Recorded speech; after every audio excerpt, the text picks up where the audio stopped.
A very good evening to you and welcome to Primetime News, coming to you live and direct from the Newsfirst Centre here in Colombo. I am Florin Rajendran. A very good evening, I'm Zola. We start off with a look at the headlines. US proposes that the term hybrid court be replaced with credible investigation. Government will seek to end reliance on excise revenue, a statement from the President. Suspects in the murder of Seya Sadomi brought before the JMO of Negombo. 4 suspects arrested over attempted rape of a British woman in Mirissa.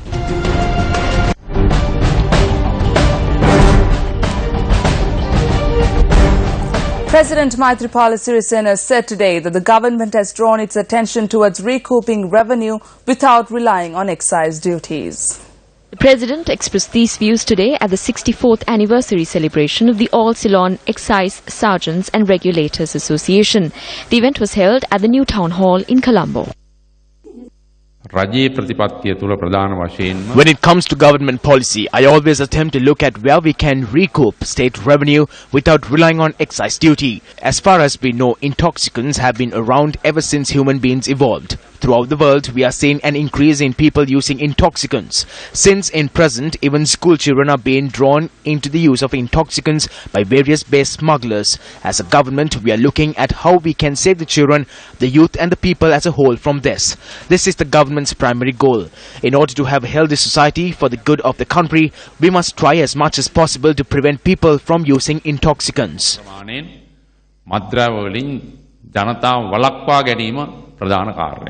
The President and the Cabinet have decided that the 2016 budget must be presented on the 20th of November. I believe that this is our government's first opportunity to present a policy framework highlighting our vision.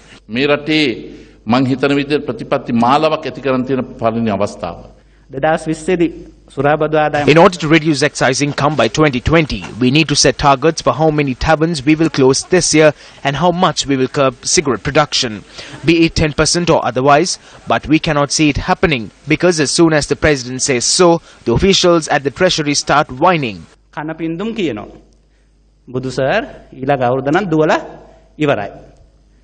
There's also a possibility of others tripping us over when we attempt such things. On your developing story tonight, rounds of discussions on the draft resolution on Sri Lanka were held at the first informal session in Geneva, Switzerland today.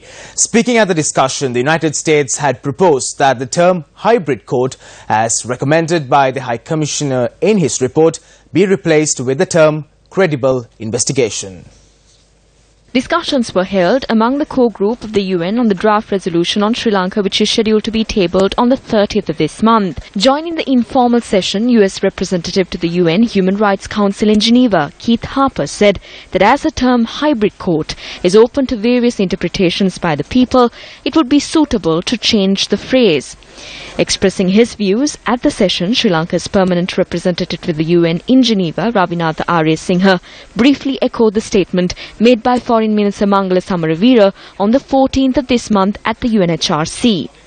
As Minister Mangala Samaravira outlined on the 14th of September, Ravinatha Ariyasinghe reiterated Sri Lanka's commitment to set up a Commission for Truth, Justice, Reconciliation and Non-Recurrence, an Office on Missing Persons, a judicial mechanism with a special counsel and an office for reparations. Ravinatha Ariyasinghe went on to note that these mechanisms will be evolved and designed through consultations involving victims, political parties, civil society representatives, the military, the High Commissioner and his office and other relevant international organizations, as well as members of the diaspora who wish to be consulted. For a clear understanding of the discussions today, Newsfirst contacted senior journalist Sunanda Deshapriya, who is currently based in Geneva, Switzerland. The countries, as usual, the countries who supported Sri Lanka previous years, opposed the resolution, some sections of the resolution in this year as well, on the basis of sovereignty, judicial intervention, and so on. Those countries are Russia, China, Pakistan, Cuba, and Egypt. From Latin America, Mexico spoke on support of the resolution. They said they will support the resolution and the report by the OISL. Switzerland was very strong supporting the resolution. US ambassador very clearly made that they will use only the word credibility, credible investigation is of hybrid court as recommended by the High Commissioner, because word hybrid court can be interpreted in different ways is a loaded word. Today, many countries said that they will provide in writing their recommendations and how to change the language. Whole discussion about how to change the language of the resolution, and taking these written submissions by the member states. Tomorrow there will be a final discussion to finalize the resolution at noon at the same venue at the UNHRC. Stock of weapons found in the Mahanura vessel docked at the Galle harbour. Foreign travel of the owner of the Mahanura vessel, Avantgarde Security Services Chairman Nisanka Senadipati, suspended. Court rejects lifting of travel ban on Nisanka Senadipati. Criminal Investigations Department opposes plea made to court by Avantgarde to use an alternate vessel as a floating armoury. Court grants permission for weapons to be transferred to another vessel. Court order issued preventing former Defence Secretary Gotabaya Rajapaksa from travelling overseas lifted. Attorney General recommends temporary suspension of the magisterial inquiry into the floating armoury. Court case terminated. Nisanka Senadipati's travel ban lifted. The Attorney General is saying that there is nothing on Avantgarde. They also said that there is nothing on Gotabaya or even KP. All we have to ask is whether or not there are any attorneys. My stance will not change. I know for certain that this is wrong. We will not put a stop to this, be it the Attorney General or be it anyone else. Watch Satana on our sister channel Sirasa TV this Saturday at 7:30 p.m. Convening a media briefing today, the Pivituru Hello Rume expressed the following views on the report recently released by the OCHRC in Geneva.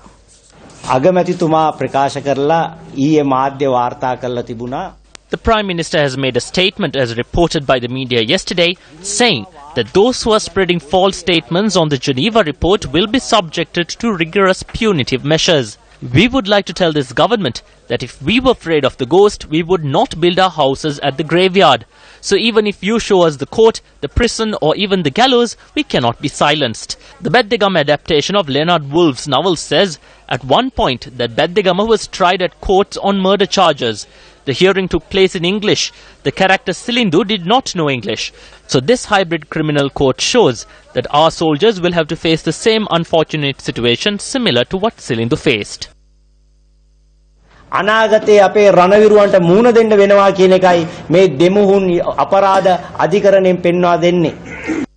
A media briefing was convened by Minister of Social Services and Social Welfare S.P. Sanayaka at the ministry premises today. The minister said that a sum of 4.6 billion rupees has been allocated to pay off certain unpaid projects. Meanwhile, journalists posed questions about the allegations levelled against former Minister of Economic Development Basil Rajapaksa, citing his involvement in financial irregularities. Nothing has happened to the money that was at the Samurdhi Bank. Allegations were raised against Basil that he printed calendars at a cost of 5 million rupees. Minister Sajid Premadasa has not given a single cent from the Samurdhi account to non-Samurdhi beneficiaries. All he did was provide housing loans to some people from the funds of the Samurdhi Divinagama program and Rural Development program. I don't see any breach of law in this act.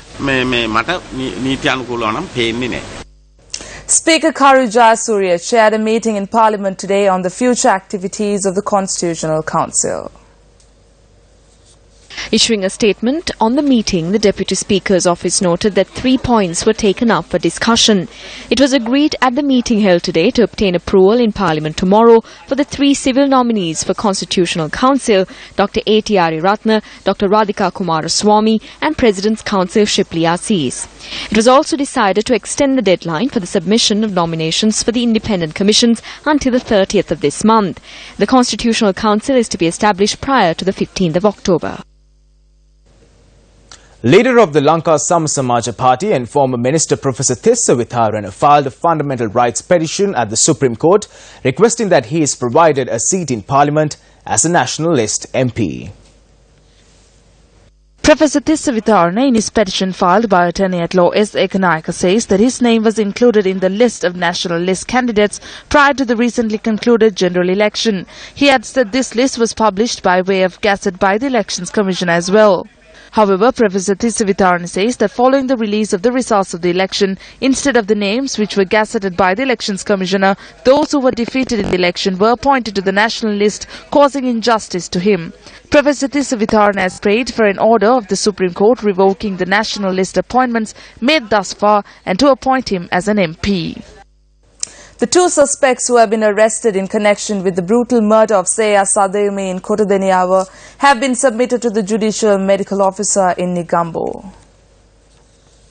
Our reporter says that two suspects were brought to the JMO in Negombo separately.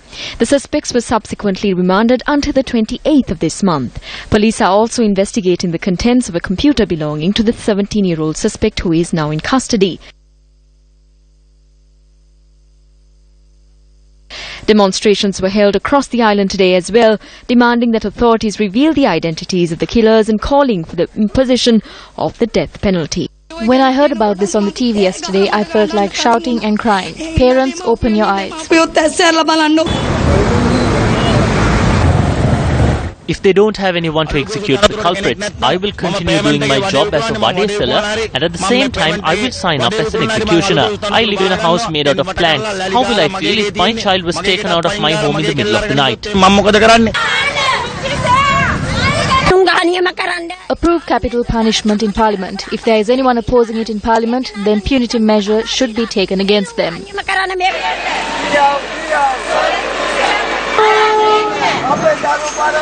My daughter is of the same age as her. We are now uncertain about our children's safety and have a larger responsibility to protect them. The time has come to impose capital punishment.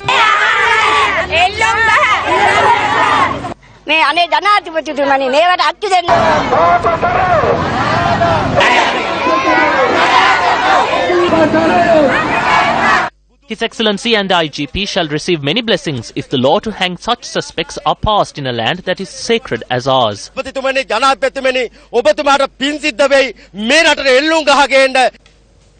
On to a story that made it to the headlines this evening. 4 men who attacked British tourists on the Marissa beach in Mathura and attempted to abduct his girlfriend have been arrested. The British couple were accosted as they were returning to their hotel from a party that was held on the Marissa beach at about 3 a.m. today. The police say that the suspects had arrived at the scene in a three-wheeler. The incident was recorded on CCTV cameras at a nearby hotel. Yeah, we were at the bar on the beach. Had like a few drinks, but yeah, bumped into someone I knew from school in England, and then I can't really remember much after that. Just fairly certain that I was drugged. When we got close to the hotel, another tuk-tuk came down and stopped us in the road. A guy got out and then tried to take my girlfriend and put her into the other tuk-tuk. I tried to stop them, at which point the guy from the other tuk-tuk got out and a knife and stabbed me, I think 6 times. We had a tussle, a fight, and they went off, and I came up here to the hotel.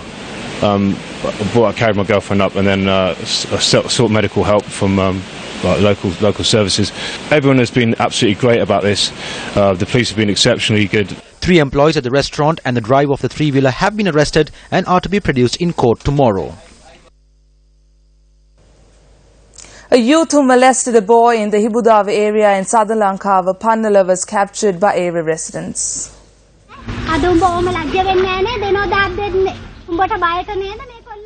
The suspect was captured after the 10-year-old boy complained to his mother regarding the incident.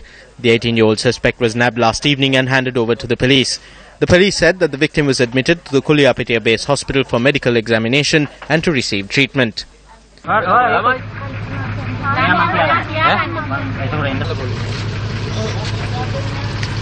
Elsewhere, police investigations have commenced to apprehend the suspect who attempted to molest a girl in the Bundal area in Hambantota.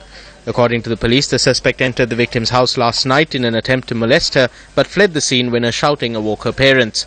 Police have commenced investigations based on a pair of slippers that was left behind by the suspect.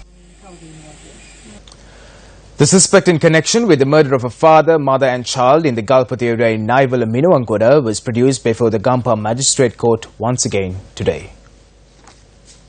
The poultry farm owner in Naivala, Galpute in Udugampola, Gampaha and his wife and daughter were murdered recently. The Gampaha magistrate ordered that the victims' clothing and other articles of evidence be forwarded to the government and list for further investigation. Court also gave permission to present the suspect before the Munragala High Court on the 30th of this month. Footage of numerous incidents where people undergo stress as a result of confusing situations involving traffic laws are making the rounds on social media at present. The incident we are about to show you is slightly different. Ahmad Farooq, a private tutor, uploaded this footage of 3 separate instances involving 3 police officers on his Facebook page.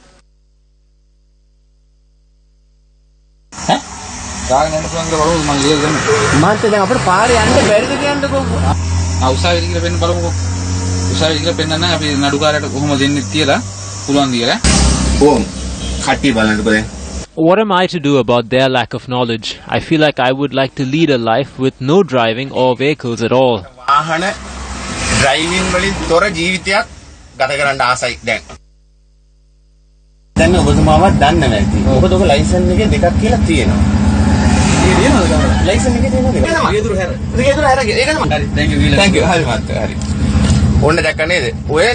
These are good officers who realized there was no fault on my part.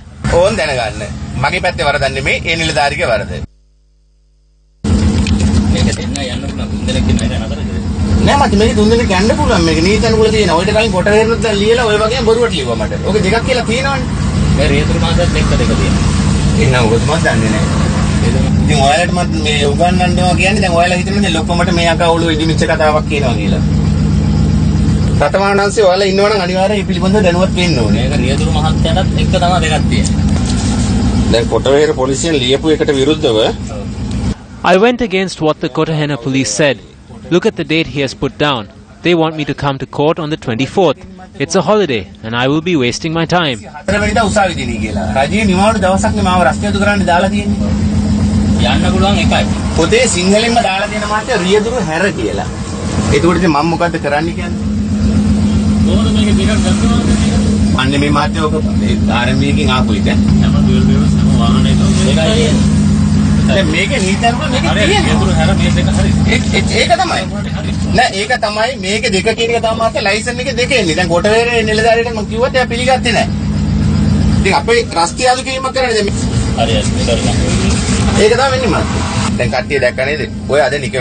Now you have seen what happened with the Nikavaratia police.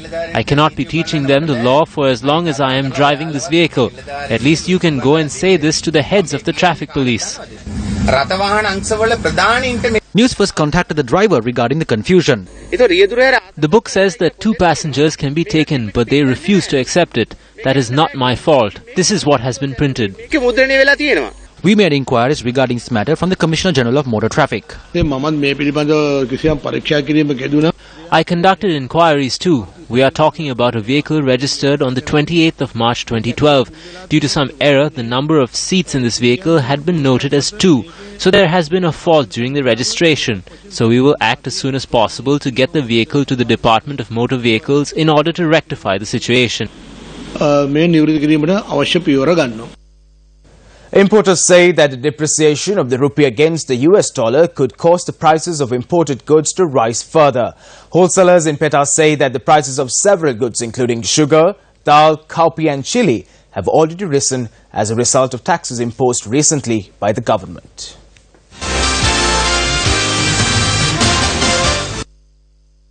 The rupee has depreciated significantly ever since the Central Bank of Sri Lanka decided to float the currency on the 4th of this month. It is normal for the prices of imported goods to rise as the rupee depreciates against the US dollar. When Newsfirst made inquiries, however, it was noted that the prices of food items are yet to rise parallel to the depreciation of the rupee. However, the prices of several goods has increased as a result of levies imposed by the government on the 9th of this month. Sugar is selling at about 82 to 83 rupees. It used to be 68 or 70. There's a difference of 12 rupees. The best quality dal is selling at 185 rupees. It used to be 182, so there's an increase of 3 rupees. The duty on imported cowpea has increased to 70. It used to be 25, now it has increased by 45 rupees. The price of chili has increased by about 10 to 15 rupees. The price of green gram has also increased. Australian green gram, which was selling at 170, is now between 190 to 195 rupees. The dollar has increased to 143 rupees and 25 cents.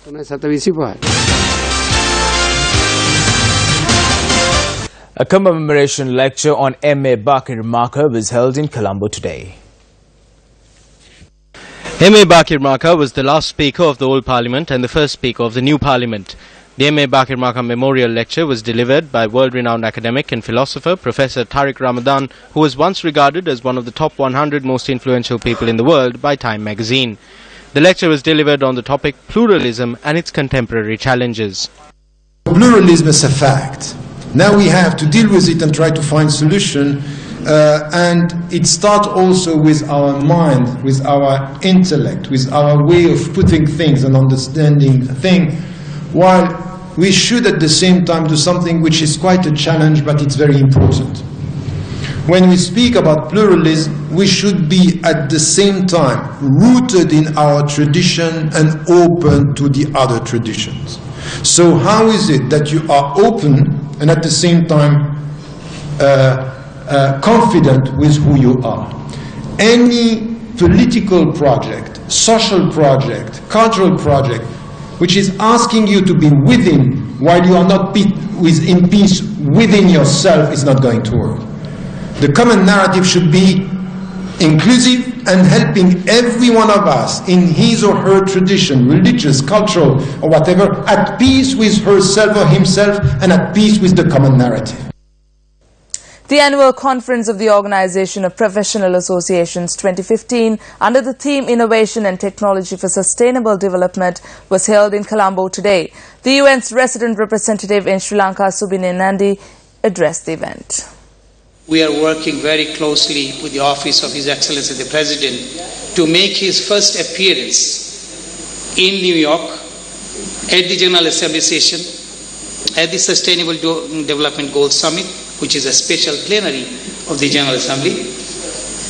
This first appearance, first emergence to be very, very auspicious, remarkable, so that people hear about the new course of politics that is being laid in Sri Lanka. Shifting gears from rugby to cricket news, an event was held today to mark the yeoman's service rendered by Lionel Mendes to cricket in Sri Lanka. The esteemed coach was felicitated at the event held at Ananda College, Colombo. Lionel Mendes was the first cricket coach for a host of national cricket legends including Bantula Varnapura, Siddharth Vettamuni, Arjuna Ranatunga, Brendan Kuruppu and Mahela Jayawardena. An old boy of Dharmashoka Vidyalaya in Ambalangoda, Lionel Mendes also served in the armed forces. The event was organized today by the Old Anandians Cricket Circle on the initiative of Minister Arjuna Ranatunga. Today the game is being played in well over 100 countries. But when the quantity increases, the quality goes down. I think the administrators, the ICC, they should lot more for the greater good of the game. You did not simply teach us how to bat, bowl and field. You taught us how to live day in and day out. You taught us how to walk, how to eat and how to drink. You taught us discipline. Well, that's a wrap of Primetime News here at News First. For the News First team, I'm Florine Rajendran. And I'm Joel Outscoon. Have yourself a pleasant evening ahead. Take care. Good night.